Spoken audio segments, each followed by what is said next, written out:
Have you ever stood at the graveside of someone that you love? Have you found yourself really missing that special person, a relative or a friend, and you just wish you could see them one more time? Find yourself going back in time and reliving all those awesome memories and thinking about the things that you would say if you had another opportunity to do that. Well, today I am at the graveside of my grandparents, who I called Popsy and Lola. They were cremated, and this is a columbarium where they're located. Their ashes, their remains, their souls are of course with God.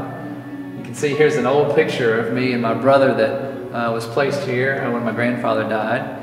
I just have a lot of awesome memories of Popsy and Lola, and just the ways that they spoiled me and my brother. They loved me unconditionally, all the special trips to their house.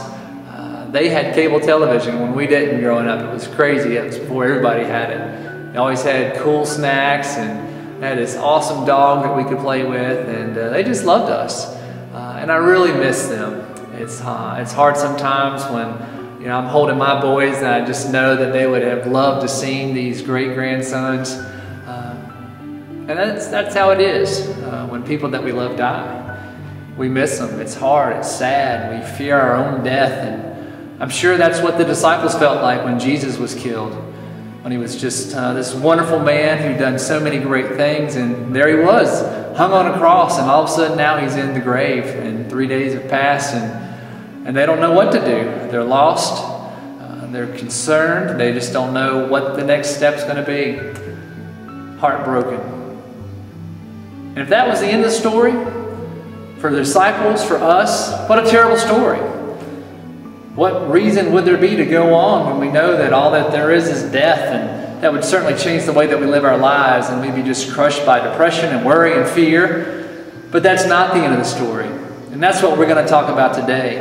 And even though my grandparents are gone and I miss them, and I'm standing here and they have ashes and remains, that's not really them. Their presence is with God, and one day when He decides to gather everyone to Himself, they're going to be made new with their new bodies.